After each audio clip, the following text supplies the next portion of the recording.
नमस्कार सर्व नमस्कार. कोकणवासिया. नमस्कार मॅडम. सर्व नमस्कार. कोकणवासियांना नमस्कार. अ, आजच्या दिवसाच्या खरोखर तुम्हाला प्रथम शुभेच्छा. नवीन वर्षाच्या सर्व कोकणवासियांना, महाराष्ट्रीय लोकांना शुभेच्छा. आणि आजच्या खरोखरच आजपर्यंत सोमेश्वर कलामंच सामाजिक संस्था आयोजित घरासलो रे घरासलो या नाटकाद्वारे जनजागृती करता करता प्रत्यक्षात 15 मुद्दे घेऊन अगदी निस्वार्थीपणे ही चळवळ सुरू केलेली आहे. आणि या चळवळी अंतर्गत वेगवेगळे उपक्रम राबविण्यात येत आहेत. आणि त्यातील एक उपक्रम म्हणजे कोकणामध्ये आपल्या रत्न लपलेले आहेत, हिरे आहेत आणि खरोखरच प्रेरणादायी व्यक्तिमत्व आहेत. अशा प्रेरणादायी व्यक्तिमत्वांच्या मुलाखती घरातले घरात या पेजवर आयोजित केलेल्या आहेत. आणि आज सांगावयास आपणास आनंद होत आहेत की आज आपली कोकण कन्या, मालवणची कन्या खरोखरच आज आत्ता त्यांची सहाय्यक उपनिरीक्षक म्हणून पोलीस दलात नियुक्ती झालेली आहेत. तर प्रथम मॅडम तुमचं परत एकदा घरातलो रे घरातलोच्या वतीने अभिनंदन, मनपूर्वक मला अभिनंदन. पण सर्वांना अभिनंदन. Thank you thank you thank you. खरोखरच आपल्या नेहमी आम्ही म्हणत असतो आणि नेहमी बोलत असतो की कोकणामध्ये अनेक रत्न आहेत, प्रेरणादायी व्यक्तिमत्व आहेत. त्यांच्या मुलाखती घेणं गरजेचं आहे आणि प्रत्येक कोकणवासियापर्यंत त्यांचं मार्गदर्शन, त्यांचे अमूल्य विचार पोहोचविण्यासाठी आपण प्रयत्न नेहमी करत असतो आणि ते घेणं कोकणवासियाने गरजेचं आहे. तर आज सांगावयास आनंद होतोय की 335 वा भाग आहे, पुष्प आहे. 334 आतापर्यंत मुलाखती झालेल्या आहेत. आणि आज आपल्याला लाभलेले आहेत ते सहाय्यक उपनिरीक्षक पोलीस दलात सक्रिय असणारे सौ सुचित्रा माळकर आज आपल्याला इथे प्रेरणादायी व्यक्तिमत्व म्हणून लाभलेले आहेत, आज मार्गदर्शन करणार आहेत. तर आजच्या लाईव्ह मुलाखतीला सुरुवात करतो. प्रत्येकाच्या आयुष्यात जीवन हे प्रवास हा चढ उतार असतो. जीवन प्रवासामध्ये चढ उतार असतो, पायऱ्या पायऱ्याने त्याला प्रत्येकाला जीवन प्रवासामध्ये सामोरे जावं लागतं. तर मॅडम आपला जीवन प्रवास कशा प्रकारे आपण पुढे ज्या जीवन प्रवासाच्या बद्दल आपण काय सांगाल? माझा जन्म झाला हाडी गावामध्ये. 1975 साली माझा जन्म झाला हाडी गावामध्ये. लहानपणापासूनच म्हणजे शिक्षण वगैरे सर्व माझं गावीच झालं. कॉलेजला मी मालवणला होती. कॉलेजला करता करता म्हणजे BA फर्स्ट इयरला असताना जॉबचं आलेलं सर्व म्हणजे जाहिरात आलेली पेपरमध्ये. मी टायपिंग वगैरे करत असताना तिथे सर बोलले एकदा बघा तुम्ही भरून, झालं तर चांगली गोष्ट आहे. मग मी सर आमच्या घरातून कोणीच नव्हतं, आई आणि मीच गावी राहायचे. वडील वगैरे सगळे मुंबईला असायचे, वडील बहीण भाऊ मुंबईला, आई आणि मी एकटीच गावी असायचो. मग ते सर बोलले चला आम्ही बघूया ट्राय करून. ते कॉलेजतर्फेच म्हणजे 7-8 मुलं होती. सरच आमचे NCC वाले सर होते. ते बोलले चला मी पालक पण बनतो आणि गुरु पण बनतो. म्हणजे त्यांचा पहिले आभार सगळ्यात पहिले, कारण त्यांच्यामुळेच आज हा दिवस दिसलाय आम्हाला. तर सर बोलले ठीक आहे आम्ही घेऊन जातो. आईला बोलले तुम्ही काय काळजी करू नका, आम्ही घेऊन जातो. गेले आम्ही पुण्याला भरती आलो. पुण्याला गेलो. पहिल्यांदा तर भीती वाटत होती, एवढे मुलं सगळे होते, नंबर लागतो नाही लागतो. तरी पण देवाच्या म्हटलं आशीर्वाद घेऊन म्हटलं चला बघू होईल, प्रयत्न करायला काय हरकत आहे. मग प्रयत्न केला, म्हटलं बघू होतं का. 2 दिवस लागले पुण्यामध्ये. मग 2-3 दिवसांनंतर आमची लिस्ट निघाली की असं असं तुम्हाला भरतीमध्ये कॉल येईल, 1 महिन्यानंतर कॉल येईल, तुम्ही या ट्रेनिंगला वगैरे. तर ठीक आहे. मग 15-20 दिवस आमचे म्हणजे प्रॅक्टिस सर रोज कॉलेज सुटलं संध्याकाळची रोज प्रॅक्टिस घ्यायची, रनिंग करायची, हाय जम्प लॉंग जम्प. थोडं त्रास व्हायचा कारण कधी केलेलंच नव्हतं ना, पण एक जिद्द होती की आपण बनायचंच आहे, पोलीसमध्ये जायचंच आहे. त्यामुळे करत राहिलो सारखं रोज संध्याकाळची. 2-3 दिवस थोडा त्रास झाला, हातपाय वगैरे दुखायला लागले. आई येऊन घरी मालिश वगैरे करायची, दाबायची वगैरे. आईने खूप हे केलं. शेवटी स्वतःच्या मुलाला थोडंसं हे होतच ना, आईने पण खूप त्रास सहन केला. मग रोज संध्याकाळची वाट बघत बसायची, आली नाही, रात्र झाली, संध्याकाळी एकटी पोरगी घरातून गेली नाही, मग स्टॉपवर येऊन बसून राहायची. मग आईला पण माझ्यामुळे आईला पण त्रास झाला, पण चांगला दिवस भेटला. मग नंतर 1 महिन्यानंतर आम्हाला कॉल लेटर आलं. कॉल लेटर आलं, सर स्वतःने आम्हाला बोलले तुम्हाला कॉल लेटर आलं, मी तुम्हाला घेऊन जाणार पहिला पुण्याला आणि सगळं तुमचं पूर्ण झालं फिजिकल फिटनेस वगैरे, नंतरच मी माघारी येईल. आम्ही 7 मुलं गेलेलो कॉलेज, मालवण कॉलेजमध्ये, टोपीवाला हायस्कूलमध्ये होतो. मग सर बोलले मी नेतो तुम्हाला. पुण्याला गेलो. त्याच्यामध्ये आम्ही 7 मध्ये 5 जणी सिलेक्ट झालो. सिलेक्ट सरांना खूप आनंद झाला. म्हणजे चला माझीच मुलं आहे तसं करून सरांनी आम्हाला घरी आणपर्यंत सोडलं. मग सगळ्यांना म्हटलं तुम्ही 1 महिन्यानंतर परत तुम्हाला जावं लागेल, तिथे सांगतील तिथे जावं लागेल. मग ठीक आहे. मग आलो, घरी आलो. मग आम्हाला गांधीनगरला 5 मार्च 1995 ला आम्हाला कॉल लेटर आलं की गांधीनगर गुजरातला तुम्हाला ट्रेनिंगसाठी जॉईन व्हायचं आहे. जॉईन ट्रेनिंगसाठी आलो तेव्हा मनात इच्छा होती कसं काय होतं काय माहिती, पुढचं काय विचार केलेला नाही. आलो आनंदामध्ये आलो, तिथे भरती आलो. दुसऱ्या दिवशीपासून ट्रेनिंग सुरू झालं. दिवसभर पूर्ण आम्हाला मतलब ट्रेनिंग मध्ये काय घरचं आठवण नाही काय नाही, म्हणजे वेळच नाही द्यायचं काय असा विचार करायला. पूर्ण बिझी राहायचं. सकाळपासून उठलं का सकाळी रनिंग करा, मग नंतर परत ब्रेकफास्टला सोडणार, मग परत क्लास करणार, असं म्हणजे दिवसभर सकाळ संध्याकाळपर्यंत चालू झालं. मग एक 9 महिन्यापर्यंत आमची ट्रेनिंग झाली. खूप हार्ड ट्रेनिंग झाली. त्यामध्ये माझ्या बहिणीचं लग्न पण ठरलं. लग्नाला पण मी येऊ शकले नाही, म्हणजे सोडतच नाही. 9 महिन्यापर्यंत मध्ये गेला तर मग गेलाच, आउटच झालं. मग तेवढे बघा एक सहनशक्ती सहन करावं लागतं की घरचा विचार नाही करायचा, कोण काय झालं तरी पण नाही राहायचं, म्हणजे एक आपली हे केलं. मग विचारसरणी कशी असते ते बघायला म्हणजे मनस्ताप होतो त्याच्यामध्ये, कारण परत परत काय लग्न वगैरे होत नाही. खूप बोलली पण मला सोडा, 2 दिवसात मी येते लग्न वगैरे, भाऊ वगैरे न्यायला आलेलं पण नाही, सोडलंच नाही. मला बहिणीचं पण नाही लग्नाला आणि भावाच्या पण लग्नाला नाही भेटलं. ते एक दुःख राहिलं घरातलं, म्हणजे स्वतः जर परत परत दिवस येत नाही ते मिळालंच नाही. ट्रेनिंग झाली. मग नंतर आमची पहिली ड्युटी लागली दिल्लीला.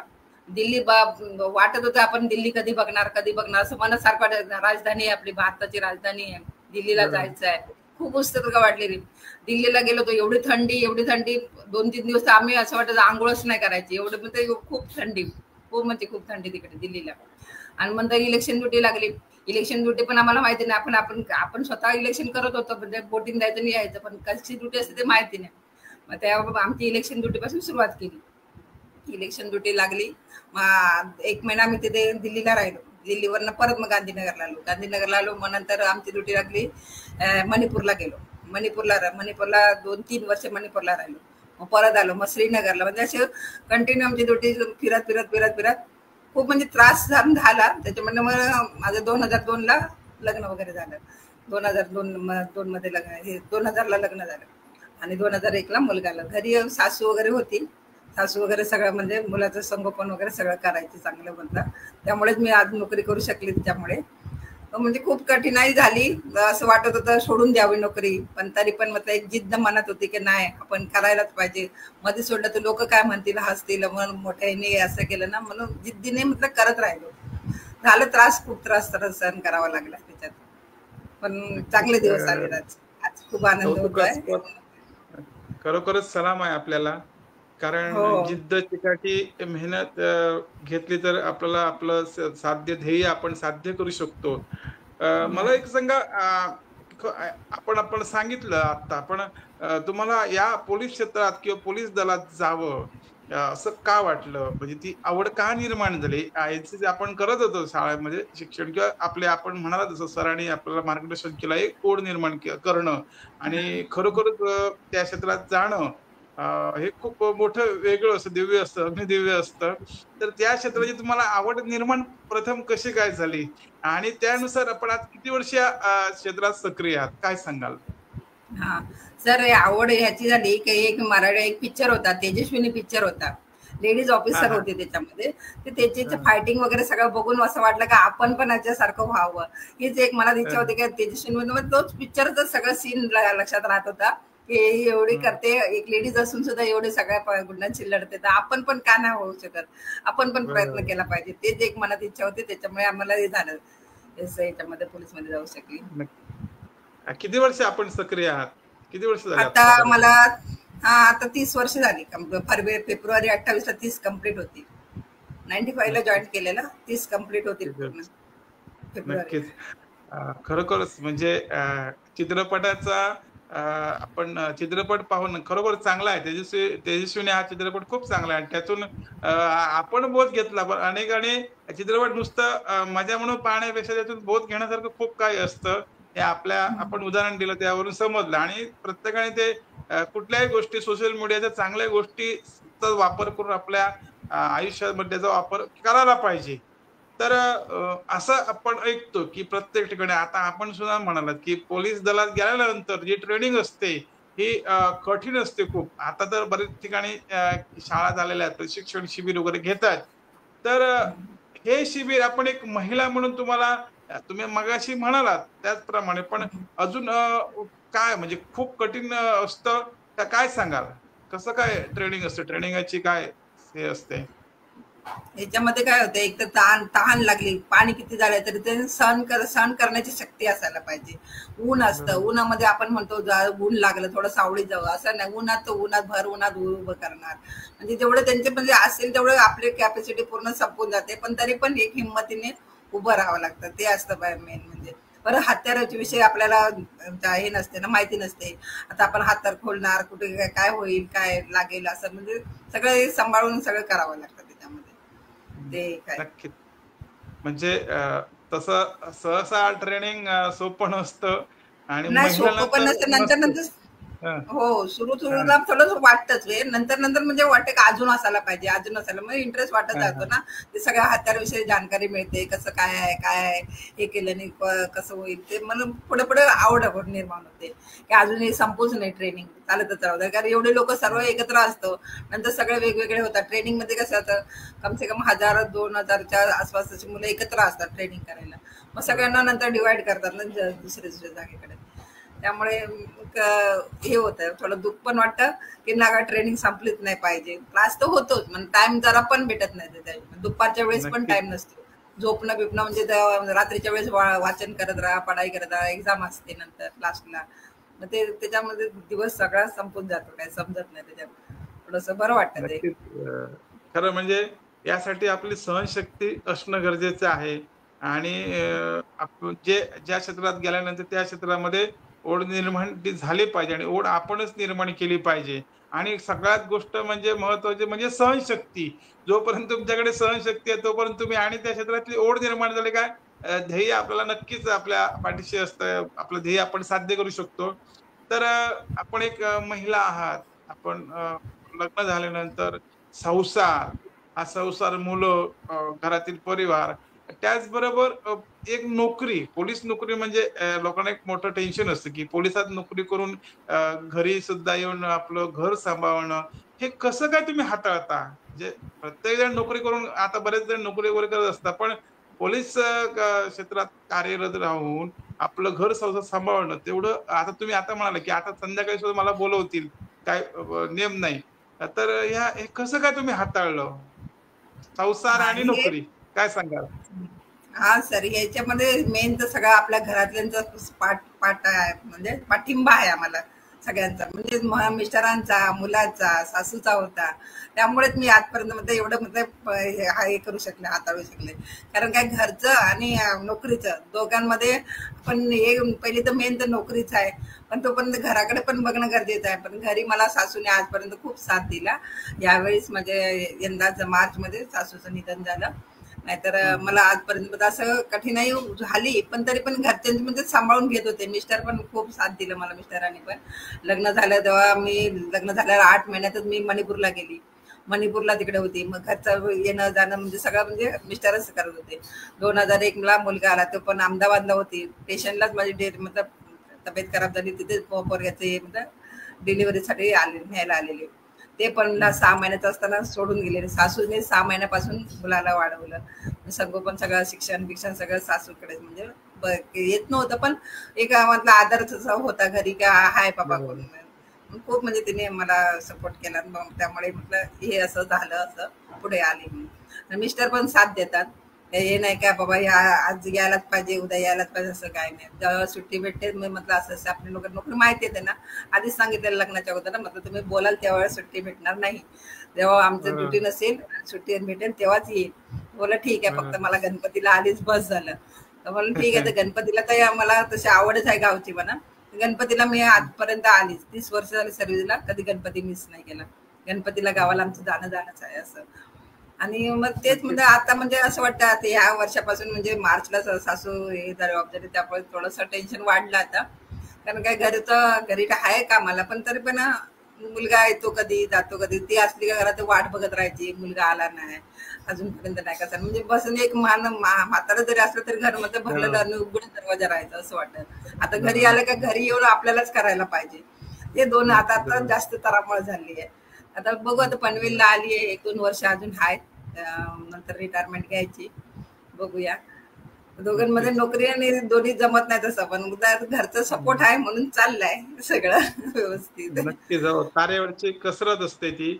आणि कसरत त्यात असते. घरातील कुटुंबातील सदस्यांचा आधार मिळाला तर आपलं ते शक्य असतं. नाही हा, कधी कधी ती हा मेन, धावपळ मानसिक हो. बोला ते बोला. मेन तेच असतं. हो, तेच मेन आहे. घरचा पाठिंबा आहे म्हणून आपला चाललंय सगळं व्यवस्थित. नक्कीच. आपणास आता डिसेंबरमध्ये आम्हाला असं समजलं की आपणास सहाय्यक उपनिरीक्षक म्हणून आपली नियुक्ती केली. खरोखर कौतुकास्पद आणि कोकणवासियांतर्फे आपलं परत एकदा मनपूर्वक अभिनंदन करतो आणि सलाम आपल्या कार्याला आणि नियुक्ती झाल्याबद्दल सोमेश्वर कला मंचच्या वतीने आपलं खरोखरच मनापासून कौतुक आहे आणि पुढील वाटचालीसाठी शुभेच्छा आहेत.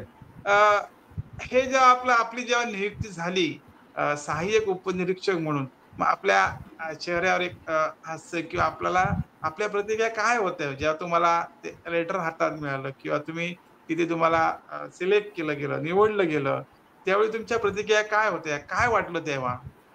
त्यावेळीची भावना काय? काय सांगाल? त्यावेळेस भावना असं सांगावं सर, एकदम आकाश एकदम हे झाल्यासारखं वाटलं. कारण काय, मला 30 वर्ष झाली जॉबमध्ये. 30 वर्षापासून आमचं हां. प्रमोशन नव्हतं.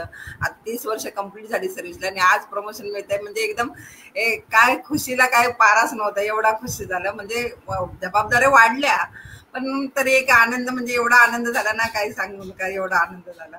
खूप मजा, बरं वाटलं. हाय आता ड्युटी जास्त हे आहे, कठीण आहे ड्युटी. थोडं मला कमांडर सारखं हे करावं लागतं. तेव्हा म्हणजे काय बिंदास आपण गेलं नाही गेलं चालू आहेत आपल्यावरती बघणारे. आता आपणच वरती झालं वर्ष, मग खालच्यांना सगळ्यांना सांभाळून घ्यावं लागतं. बरोबर. आनंद तर खूप झाला, भयानक आनंद झाला, काय सांगता येणार त्याच्या शब्दच नाही त्याला, बरोबर. आनंदाला एवढा आनंद झाला. खूप छान वाटतंय. खरोखरच म्हणजे ते जेव्हा पण आपल्याला एकदा पद मिळतं, पुरस्कार मिळतो, जे नियुक्ती होते, त्यावेळी एक समाधान किंवा आत्मसन्मान जे मिळतं ते खूप वेगळं असतं. तेवढीच जबाबदारी आपल्या परत वाढलेली आहे. अ, हो. 30 वर्ष आपण पोलीस क्षेत्रात कार्यरत आहात. अनेक ठिकाणी आपण नुसतं महाराष्ट्र नाही, महाराष्ट्राच्या बाहेर सुद्धा आपण कार्यरत होता. तर 30 वर्षात एक पोलीस म्हणून आपला एक आलेला अनुभव म्हणजे असा आठवणीत राहणारा अनुभव आम्हाला ऐकायला आवडेल.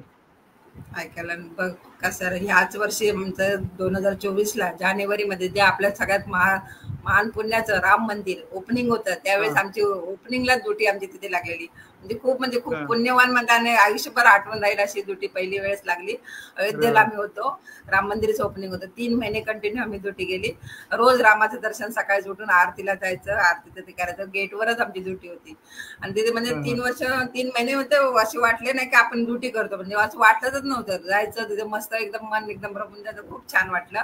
आणि हं. त्याच्या आधी पण आम्ही मणिपूरला ड्युटी गेली. मणिपूरला थोडंसं कडक आहे, थोडं ह्याचं, थोडं हं. संध्याकाळचं वगैरे ड्युटी बिटी जाताना, तर तिथल्या लोकांमध्ये काय भावना आहे माहिती नाही, पण थोडंसं डेंजर आहे तिथे.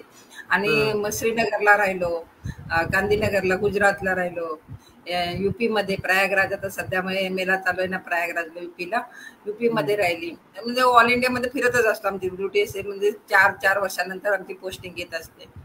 पण हां, सगळ्यात हां. जास्त ड्युटी मला अयोध्येची अजूनपर्यंत म्हणजे लक्षात राहील अशी, म्हणजे खूप छान ड्युटी हां. अयोध्येला वाटलं. हं. अयोध्येला राहिलो आता मणिपूरच्या टायमाला. गांधीनगरला अक्षरधाम आहे, गुजरातला हां, ड्युटी हां. झाली तिथे पण. हां. दिल्लीला पार्लमेंट हाऊस असं स्वप्नात पण बघू शकत नाही, तर पार्लमेंट हाऊस मध्ये आतमध्ये आम्ही ड्युटी केल्या. 1 वर्ष अरे वाह! पार्लमेंट हाऊसची ड्युटी लागली. श्रीनगरला हां. ह्याला एअरपोर्टला, श्रीनगरच्या हां. एअरपोर्ट ड्युटी केली. म्हणजे हाय तिथे हे मोसम कसा, तिथे एट ए टाइम बर्फ, बरोबर. थंडी चालूच असते श्रीनगरला. नॉर्मल लोकांना तिथे सेट होणं मुश्किल आहे, पण आज फौजांमध्ये एक बरं. हे केलंय ना, सहनशक्तीचं हे केलंय ट्रेनिंग मध्ये, त्यामुळे ते चाहे बरोबर. गरमी असो, चाहे थंडी असो, चाहे बर्फ असो, काय आपलं ते. जीवन कार्य हं. करत राहायलाच पाहिजे. ते पहिले ड्युटी, नक्कीच. नंतर पुढचं आपलं. आपण असं सांगू ना, आज मला पाणी नाही भेटलं, हे नाही, ते कधीच कम्प्लीट करत नाही. आणि भेटलं तरी पहिली ड्युटी करा, नंतर पुढचं पुढे बघता येईल, असं आहे. बरोबर. ड्युटी. खरोखर कौतुक आहे आपलं. कारण प्रत्येक महाराष्ट्रातून आपली कन्या अनेक ठिकाणी, अनेक बाहेर राज्यामध्ये जाते आणि तिथे ड्युटी करते आणि सगळं सहन करून सगळ्या गोष्टी म्हणजे तिथलं वातावरण कसं आहे, तिथली परिस्थिती, सगळा भौगोलिक परिस्थिती, सगळ्या गोष्टींचा विचार करून तिथे ड्युटी करणं म्हणजे तेवढं शक्य नसतं. पण आपण करत आहात. आपलं खूप कौतुक आहे. आपण एक कोकण कन्या आहात, खरोखरच म्हणजे पोलीस दलात सक्रिय असताना एक कोकण कन्या म्हणून आहात. तर कोकण कन्या म्हणून आपल्याच कोकणातील कन्यांना आपण कोणता संदेश द्याल आज ज्या महिला आहेत किंवा कोकणातील कन्या आहेत? तर आज आपण एक कोकण कन्या म्हणून कोणता संदेश द्याल आपल्या महिलांना किंवा कोकण कन्यांना, मुलीला? कोकण कन्या म्हणून मी हेच सांगेन की ज्यांना जेवढं शक्य होईल घरात बसणं, घरातलं काम करायचंच आहे, पण जेवढं ज्यांना जसं शिक्षण आहे त्या हिशोबाने आपण नोकरीचं बघायचं. बाहेर, घराच्या बाहेर पडू तरच आपल्याला जग बाहेरचं कसं चाललंय, काय चाललंय. कारण आजकाल एवढं होत आहे, पण आपल्या कोकणामध्ये असं काही होत नाही, अत्याचार वगैरे काही. खूप चांगलं आपलं कोकण आहे. पण मी एवढंच कोकण कन्या सांगणार, पोलीस असू दे, चाहे कुठली आणि कुठली जॉब असू दे, कुठच्या पण नोकरीला प्रोत्साहन द्यायला पाहिजे आणि करायला पाहिजे नोकरी वगैरे. घरात बसणं हे एक आहे, पण शिक्षण झालंय तर नोकरी हो, त्या पोलीसमध्ये माझ्यातर्फे पोलीसमध्ये येतील तर खूप चांगलं आहे. देशप्रेम पण होईल आणि एक आपली सगळी गावामध्ये पूर्ण आपली एक थोडे हे राहतं. नक्कीच. म्हणजे खरोखरच आज मूल आणि चूल हे राहिलं नाहीये. तर प्रत्येक महिलांनी महत्वाचं गोष्ट म्हणजे बचत गट वगैरे सुद्धा कोकणामध्ये झालेले आहेत किंवा महाराष्ट्रभर असू दे, बचत गट आहेत किंवा अनेक ठिकाणी बऱ्याच गोष्टी आहेत. पण आज पुढे येणं गरजेचं आहे. महिलांनी, कोकणातील महिलांनी एकत्र येणं आणि एकमेकांना सहकार्य करून, म्हणजे जसं वाडवडील पूर्व त्यावेळी एकत्र येऊन सर्व गोष्टी करायचे, तर त्या करून जर आपण पुढे गेलो तर आपण खूप काही साध्य करू शकतो. तर आताच आपण एक कोकण किंवा महाराष्ट्र किंवा म्हणजे आपल्या कोकणामध्ये आपणच म्हणाले की कोकणात अत्याचार होत नाही. तर आज लहान म्हणजे मुलींपासून की 4 महिन्याची, 4 वर्षाची म्हणा किंवा 5 वर्षाच्या आत महिलांवर बऱ्याच ठिकाणी असा अत्याचार होतोय. तर नक्की का होतंय सर्व आणि त्यावर का, म्हणजे आता पोलीस आपलं सर्व काम करतात बऱ्याच ठिकाणी, पण याच्या मागे कारण काय, काय आपण सांगाल की महिलांनाच किंवा लहान किंवा पालकांना किंवा मुलीला काय सांगाल की आज जे अत्याचार मुलींवर अनेक वाढलेले आहेत, बऱ्याच प्रमाणात अत्याचार वाढलेले आहेत, यावर आपण काय भाष्य कराल? आता ह्याचे अत्याचार तर वाढलेले आहेत, पण जोपर्यंत आपण मुलांना असं आपण घरात मुलगी आहे बाबा घराच्या बाहेर पडता नाही असं आपण म्हणून त्याला घरात आपण हे करून ठेवतो, पण असं नाहीये. आज सगळीकडे टीव्हीवर म्हणा, मोबाईलवरती, सोशल मीडियावरती सगळीकडे सगळ्या बातम्या फिरतात, तर सगळ्यांना माहिती आहे काय होतं नाही करणार. तर मुलीला पण एवढं आपल्याला हिंमत असायला पाहिजे की आज आपण बाहेर पडू तर आपल्याला कोणी बोलायची एवढी हिंमत असायला नाही पाहिजे की आपण एक सक्षम होऊन आपण तिच्याशी लढू शकतो. त्यासाठीच घराच्या बाहेर जोपर्यंत पडत नाही तोपर्यंत आपल्याला काही हे होत नाही. समजायला म्हणजे पोलीसमध्ये हो असं नाही, पण शिक्षण घेतलंय, पण बाहेर जेव्हा जाऊ आपण दुनियेत काय चाललंय, जगामध्ये काय चाललंय ते बघून नंतरच आपण त्याच्यावरती करू शकतो. त्यासाठी सगळ्यांनी माझं मी एक कोकण कन्या असून मी पण कोकण कन्यांना सगळ्यांना जेवढ्या आपल्या कोकणातल्या आहेत सगळ्यांनी मी आपण स्वतःहून सक्षम राहा आणि सगळ्यांशी लढण्याची हिंमत ठेवा सगळ्यांना. नक्कीच. घरातून त्यासाठी पाऊल उचललेलं आहे की मुलांना आत्मनिर्भर बनवणं. आता तर शाळांमध्ये जाऊन मुलांना त्यांची संकुचित वृत्ती बाजूला ठेवून जास्तीत जास्त आपली मुलं कशी घडतील, तयार कशी होतील, म्हणजे दुसऱ्यांवर अवलंबून न राहता आपण स्वतः सगळ्या येणाऱ्या संकटांना, येणाऱ्या गोष्टींना, येणाऱ्या समस्यांना आपण कसं तोंड देऊ शकतो यावर घरातलं जास्तीत जास्त, म्हणजे आमच्याकडे जे तज्ञ आहेत त्या तज्ञ जर मार्गदर्शन करून जास्तीत जास्त आपली मुलं कशी करतील यासाठी आमचा प्रयत्न आहे. नक्कीच आपण छान आणि उत्तम मार्गदर्शन करत आहात. त्याचबरोबर आपण पोलीस दलात आता पोलीस भरती बऱ्याच ठिकाणी असते, तर पोलीस भरतीमध्ये आपल्या कोकण किंवा आपली मुलं, तरुण तरुणी पोलीस भरतीमध्ये सक्रिय होताना किंवा प्रत्येकाला इच्छा असते, आवड असते किंवा नोकरी म्हणून सुद्धा किंवा देश सेवा म्हणून सुद्धा पोलीस दलात पदार्पण करण्यासाठी प्रयत्न करत असतात. तर या एक्झाम कशी असते, परीक्षा कशी असते आणि पोलीस भरतीमध्ये येताना कोणती काळजी घ्यावी लागते, त्याचबरोबर परीक्षा कशा प्रकारे असतात याबद्दल थोडक्यात आपण माहिती काय सांगाल? परीक्षा तर हे नाही सर, सगळ्यात पहिलं म्हणजे काय फिटनेस, आपलं फिजिकल फिटनेस पाहिजे, शारीरिक क्षमता योग्य पाहिजे. त्याच्यामध्ये वय आलं, वेट आलं, वजन आलं, परत आपल्या शरीरामध्ये काही असं काही हे असं दात वगैरे पूर्ण शरीराची बारीक बारीक बारकाईने निरीक्षण करतात. आणि ते याच्या फिजिकल आणि ग्राउंडमध्ये काय रनिंग वगैरे असते, हाय जम्प असते, लॉंग जम्प असते, त्याच्यामध्ये फिट व्हायला पाहिजे. आणि ट्रेनिंग एक्झाम तर असे म्हणजे जनरल नॉलेज विषयी विचारतात. ते याच्यामध्ये तोंडी परीक्षा असतात तसं जनरल नॉलेज विषयी काहीतरी 4-5 क्वेश्चन करतात ते आता. मग ट्रेनिंग नंतर एक्झाम असते. बस तेच म्हणजे जेवढं शिकवतात त्याच्यामध्येच येतं, एवढं काय बाहेरचं असं काही नसतं, जेव्हा याच्यामध्येच असतं ते.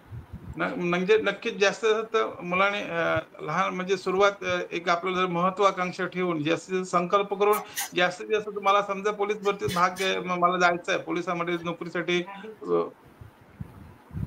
प्रयत्न करायचे आहेत, तर आपण कशा प्रकारे हे करू? तर त्यासाठी नक्कीच सर्वांनी प्रयत्न केले पाहिजे. खरोखरच आपण कौतुकास्पद आपण आणि छान उत्तमरित्या कोकणवासियांना मार्गदर्शन करतात. तर आपण एक कोकणाकडे वळू. कोकण हे स्वर्ग आहे. खरोखरच हे भूतलावर एक परमेश्वराने चमत्कार केलेला आहे किंवा एक चमत्कार घडलेला आहे, की स्वर्ग हे जणू आम्हाला कोकणवासियांना हे बहाल केलेलं आहे. तर या स्वर्गाबद्दल आज हे कोकण हे स्वर्ग आहे, हे अबाधित राहण्यासाठी आज आज बघितलं की कोकण लोप पावत चाललंय. तर हे अबाधित राहण्यासाठी आपल्याला काय करावं लागेल किंवा काय सांगाल आपण कोकणवर? हा, कोकण तेच आहे. कोकणमध्ये आपले रत्न भरपूर कोकण रत्न आहेत. ते सगळ्यांनी एक दुसऱ्याला जसं आपण सांगत राहू, आपण कोकण विषयी माहिती देत राहू, तर आपल्या कोकणाचा विकास नक्की आहेच आहे. अजून याच्यापेक्षा अजून विकसित होईल. त्यासाठी आपण सगळ्यांनी एकजूट व्हायला पाहिजे. आपल्या कोकण विषयी आपल्याला सगळ्यांना अभिमान राहायला पाहिजे. नक्कीच. म्हणजे आज हे कोकण जे काही आपलं कोकण स्वर्ग आहे त्याच डोंगर पोखरले जातात किंवा म्हणा किंवा जमिनी जात आहेत. ह्या सगळ्या गोष्टी आणि पर्यटन म्हणजे आज बघा आपण कोकणामध्ये पडणारा पाऊस आता अवेळी पडतो किंवा उष्णता वाढली, थंडी म्हणजे कधीच्या आज थंडीचे दिवस म्हणजे कधी-कधी थंडी असते, कधी-कधी नसते. म्हणजे हे जर पर्यावरण संतुलन राखण्यासाठी आपण जसं म्हणालात तसं एकत्र सर्व कोकण रत्न किंवा ज्या क्षेत्रामध्ये कार्यरत आहेत त्यांनी एकत्र येऊन काम केलं पाहिजे. कोकण हे वाचवण्यासाठी कारण भावी पिढीसाठी हे ठेवण्यासाठी काम केलं पाहिजे. नक्कीच मॅडम, धन्यवाद. तर याच विषयाला आपण येतोय की आज ज्या वाडवडिलांनी त्यावेळी हाल अपेष्टा करून पोटाला चिमटा काढून ज्या जमिनी पुढच्या पिढीसाठी कसून खाण्यासाठी ठेवलेल्या त्याच कुठेतरी विकल्या जात आहेत आणि ते सुद्धा विकल्या जातात त्या परक्यानं विकल्या जात आहेत. म्हणजे आता आपली एकदा गेलेली जमीन एकदा दुसऱ्याच्या सातबाऱ्यावर चढल्यानंतर ते आपल्याला परत मिळणार नाही. आणि जशी मुंबईत आज जमीन म्हणजे मुंबईतली सगळ्या गोष्टी केलेल्या आहेत, तर ह्या आपल्या जमिनी ह्या आपल्याकडेच साबित राहायला पाहिजे. तर ते परक्यांच्या हातात जाता कामा नये. तर यावर आपण काय सांगाल कोकणवासियास एक कोकण कन्या म्हणून? कोकण कन्या म्हणून सर, हे तुमचं मला एकदम मान्य आहे. आपली जमीन आहे ते आपल्याला परप्रांतीयांना देऊन आपलं नुकसान आहे. तुम्ही बोलता ते एकदम सही आहे. तुमच्यावर तुम्ही सहमत आहे, तुमच्या बोलण्यावर मी सहमत आहे. कारण आमचा चळवळीचा तो गावात तोच आहे. त्यानंतर जगाच्या पाठीवर ही तेच आहे जगाच्या पाठीवर प्रत्येक जे युद्ध वगैरे जे होतात ते जमिनीच्या साठीच असतात. त्याचबरोबर प्रत्येक म्हणजे जगाच्या पाठीवर जे युद्ध म्हणजे आपले जमिनी हक्क म्हणजे जागा भूभाग म्हणजे प्रत्येक देश प्रत्येक ठिकाणी म्हणजे पूर्वजांपासून म्हणजे पूर्वी काळापासून सगळं चाललेलं आलेलं आहे. तर दुसरं एक गोष्ट म्हणजे आर्थिक व्यवहार. जसं आज मराठी माणसांची आज दुकानं आज मोठमोठी सर्व वडापाव म्हणजे मुंबई माणसाचा मुंबईतील एक वडापाव सुप्रसिद्ध होता. पण तो सुद्धा वडापाव आज परक्यांच्या हातात गेलेला आहे, परप्रांतीयांच्या हातात गेलेला आहे. म्हणजे असे अनेक धंदे परप्रांतीयांनी गेले. मग आर्थिक ही उलाढाल ही आपल्या हातात राहिली नाहीये. म्हणजे चलनवलन हे जर आपल्याकडे नाही राहिलं तर आपण पुढे करणार काय? म्हणजे जमिनी गेल्या आणि आर्थिक म्हणजे दुकानं किंवा व्यवसाय म्हणजे व्यवहार जर गेला आपल्या हातातून चलनवलन गेलं तर करणार काय? म्हणून आपल्या माणसाने आपल्या माणसाकडून खरेदी विक्री करावी जेणेकरून आपला माणूस मोठा होईल आणि आपला माणूस जे दुकानदार किंवा जे आपले व्यावसायिक आहेत त्यांनी सुद्धा समजून आपला माणूस ग्राहक कसा आपल्याकडे येईल यावर आपण त्याने सोच घेतला पाहिजे. तर या विषयात तुम्ही काय सांगाल कोकण वासियात की आपल्या माणसाकडून खरेदी विक्री करणं गरजेचं आहे? काय सांगाल? गरजेचं आहे सर. आपला माणूस नाही आपल्या जमिनीला घेणं गरजेचं आहे. परप्रांतींना देऊन आपल्या जमीन सगळं हे करून आपणच हे करायला पाहिजे. आपल्या भूमीचं आपल्या याचं आपणच रक्षण केलं पाहिजे. आपणच त्याचं जपण केलं पाहिजे. तेच पुढे मुलांना मुलांना समजावून सांगायला पाहिजे की आपली जी जागा आहे, आपली जमीन आहे, आपलं घर आहे, हे सगळं समजावायला पाहिजे. आजकालची मुलं शिकलेली आहेत, थोडं हे जातात, पण सांगून समजून मुलं समजू शकतात की आपल्या गावातील. माझ्या मुलाला पण खूप कोकणाची आवड आहे. माझा मुलगा पण कोकणाला जातो हमेशा. शाळा सुरू असताना 2 महिने सुट्टी पडली की आजीला घेऊन चालला गावाला. त्याला पण आवड आहे. तर आपण मुलांना सांगू तसं तसं मुलं पण पुढे पुढे होतात की आपल्या गावाविषयी, आपल्या इतिहासाविषयी वाटलं पाहिजे. खूप छान आहे. नक्कीच. नक्कीच धन्यवाद. खरोखरच म्हणजे या क्षेत्रात असून सुद्धा तुम्हाला कोकणाची ओढ आहे आणि खरोखरच आपल्या माणसाकडून खरेदी विक्री करणं गरजेचं आहे. त्याबरोबर श्री सोमेश्वर कला म्हणजे सामाजिक संस्था आयोजित घरातलो रे घरातलो हे नाटकाद्वारे जनजागृती करता करता प्रत्यक्षात ही चळवळ सुरू केलेली आहे आणि कोकणी माणसांनी कोकण वासियासाठी सुरू केलेली ही चळवळ आहे निस्वार्थीपणे. हो. घरातलो रे घरातलो चळवळ आणि ही चळवळ आज कोकण वासियांना गरजेची आहे. तर आपण काय सांगाल या चळवळीबद्दल? गरजलो गरजलो हे नाटक मी ऐकलेलं, पण खरंच हे हाय, तुम्ही तुमच्यासारखे महान वाचते कोकण रत्न आहेत म्हणूनच आज चाललंय एवढं कोकणाचं सगळं. आणि खरंच हे चांगले तुम्ही काढली आहे मालिका. हो, त्या कशा परिस्थितीत तुम्ही गावात आपलं एक कोकणातलं एक हे करताय, प्रचार सारखं म्हणा, पण खूप छान केलंय. गरजलो खूप मस्त आहे. नक्कीच धन्यवाद. कारण सहदेव धरण्यासाठी किंवा घरातूसाठी नाही, पण प्रत्येक कोकण भाषाने आता जागृत होणं गरजेचं आहे. कारण जर गरजेचं आपल्या आहे. हातातून सगळं निसटून गेलं तर काही राहणार नाही. तर या चळवळीमध्ये कोकणवासियांनी सामील व्हावं यासाठी आपण आजच्या माध्यमाद्वारे आपण त्यांना कशा प्रकारे आव्हान कराल, त्याचबरोबर तुमचा या चळवळीला कशा प्रकारे हातभार लावू शकतो, काय सांगाल? आम्ही सर कोकणाला कुठे आमचा हातभार लागेल तिथे आम्ही स्वच्छेने आम्ही येऊ. आणि तुमच्यासाठी का आम्ही कोकणासाठी आम्ही स्वतः जिथे तुम्ही सांगाल तिथे आम्ही हजर राहू. बस आमची तेच एक जनसेवा आहे आणि देशप्रेम पण आहे, जनसेवा पण आहे आणि कोकणाविषयी आदर पण आहे. जसं एक मालिका घरातलो करतात तसंच आम्ही येणार कोकण आमचा आहे, आम्हीच ठेवणार, त्याला जपणूक आम्हीच करणार. धन्यवाद मॅडम. आज खूप बरं वाटलं एका कोकण कन्येशी बोलताना. खरोखरच म्हणजे पोलीस ड्युटी ही वेळ नसतो. आज आमचं भाग्य आहे की त्या वेळात वेळ काढून आपण इथे मार्गदर्शन करायला आलात आणि खरोखरच आम्ही एक प्रभावित झालो आणि खरोखरच खूप आज समाधान वाटलं, बरं वाटलं की जेव्हा मुलाखत आपली घेताना. कारण पोलिसांची सहसा मुलाखती ह्या नसतात कोण, म्हणजे काही घडलं तर मुलाखती असतात. पण आज एक कोकण कन्या, एक पोलीस, म्हणजे दोन्ही नाते आम्हाला, म्हणजे एक देशसेवा करणारे एक कोकण कन्या आणि देशसेवा करणारे एक पोलीस, या दोन्ही आम्हाला नाते असं इथे पाहायला मिळालं, मार्गदर्शन करायला मिळालं, मार्गदर्शन ऐकायला मिळालं. धन्यवाद मॅडम. आज आपण इथे आपला वेळात वेळ काढून, अमूल्य वेळ काढून उपस्थित राहिल्याबद्दल खरोखरच धन्यवाद. आणि तुमच्या पुढील वाटचालीसाठी शुभेच्छा. तर कोकणवासीय जाता जाता सांगावयास आनंद होतोय की आज घरातलो रे घरातलो एक चळवळीने हे उचललेलं एक पाऊल आहे की आपल्या कोकणामध्ये मुलं 10वी-12वीला 100% त्यांचा रिझल्ट लागतो. खूप हुशार मुलं आहेत, पण त्याला व्यासपीठ किंवा प्लॅटफॉर्म मिळत नाही किंवा बऱ्याच गोष्टी आता शाळांमध्ये जातो तेव्हा अनुभवास येत आहेत. तर आता घरातले उचललेले पाऊल आहे की संकोचितपणा मुलांचा किंवा त्यांचा एक त्यांना संकोचितपणा वृत्ती घालवून निर्भीड बनवणं, त्यांचा आत्मविश्वास एकदम जो कमकुवत जातो बनवणं, त्यांना एकदम कॉन्फिडन्स त्याचा वाढवणं, यासाठी घरातलो नक्की प्रयत्न करते. तर ज्या शाळा असतील, ज्या सामाजिक संस्था असतील, ज्या हायस्कूल किंवा कॉलेज ज्या असतील, तिथे तिथे व्यक्तिमत्व पर्सनल डेव्हलपमेंट म्हणजे घडवण्यासाठी विनामूल्य आम्ही तिथे येऊन तुम्हाला मुलांना मार्गदर्शन करू शकतो.